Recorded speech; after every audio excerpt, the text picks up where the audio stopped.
the apostate of Allah. What you guys just finished watching were Gazan civilians celebrating the mass murder of Israeli Jews at a Nova music festival.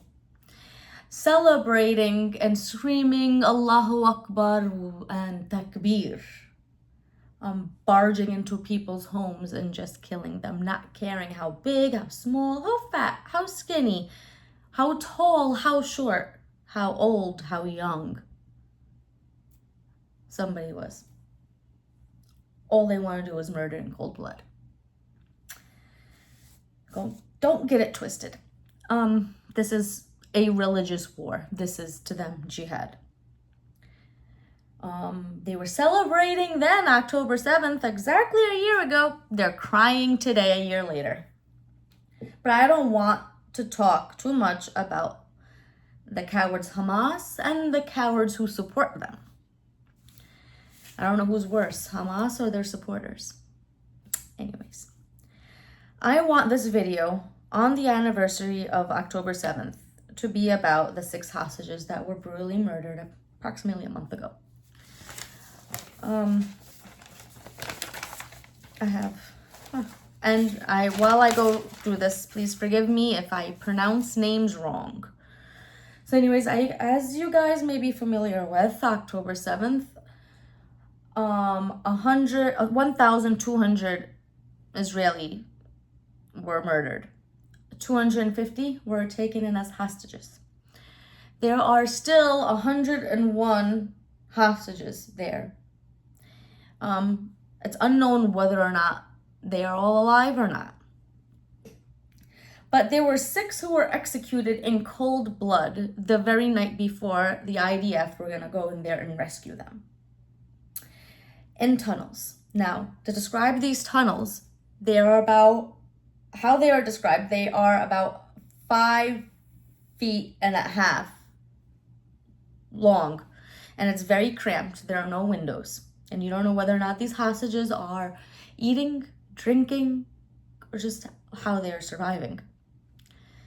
When the IDF came in to go rescue these 6 hostages, they saw blood splattered everywhere. They described the place, the tunnels themselves, as being unlivable. So, let me go and continue. About a month ago, August 30th is when they went in and discovered this. The first person's name is Hirsch Goldberg Poland. He was 23, and during the October 7th attacks, he lost part of his left arm in a grenade blast.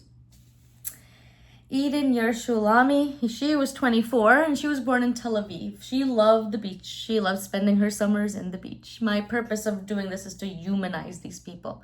These people have families. So she loved the beaches. She was studying to become a Pilates instructor. Her last words. She managed during the attacks to call the police and stay in contact with her sister.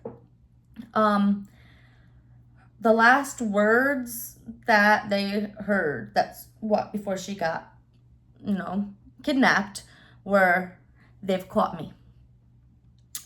Carmel Gott, 40 years old. This one especially gets at me.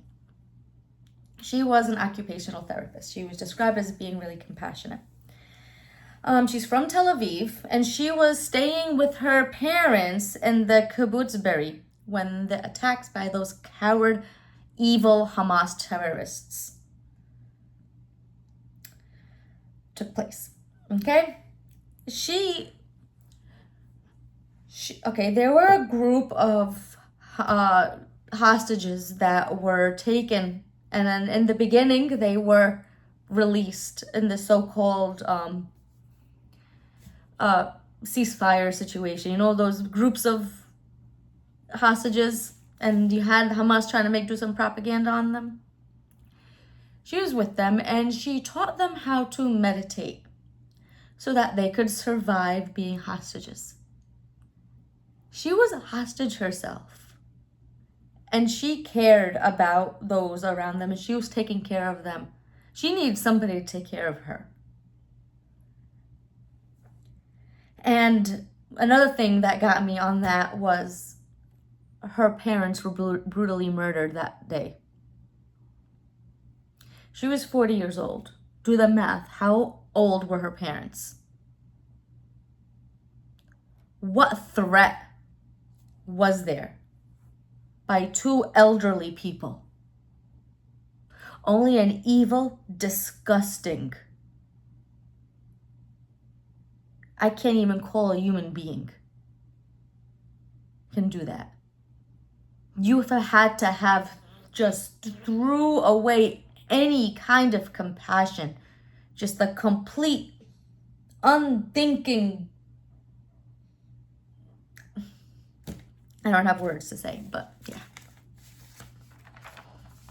Next, Alexander Lobonov. He was 33 years old. He was married and he had 2 kiddos. Eyewitnesses saw this man not go and save himself or attempt to go save himself. They saw him help evacuate people from the festival.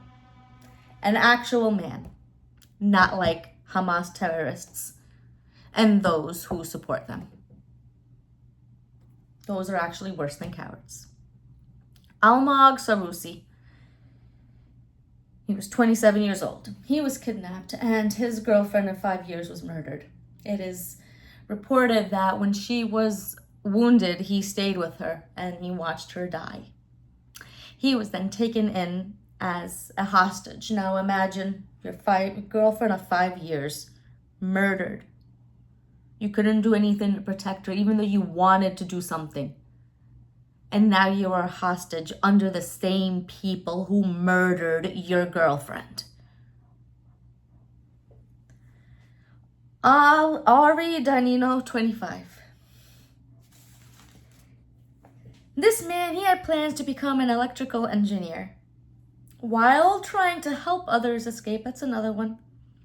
Try to help others escape the Nova Music Festival, he was kidnapped. That's another one that has more balls than all of Hamas and their supporters put together. It's almost as if in order for you to be a Hamas supporter or to join Hamas, you need to emasculate yourself. Just chop it all off.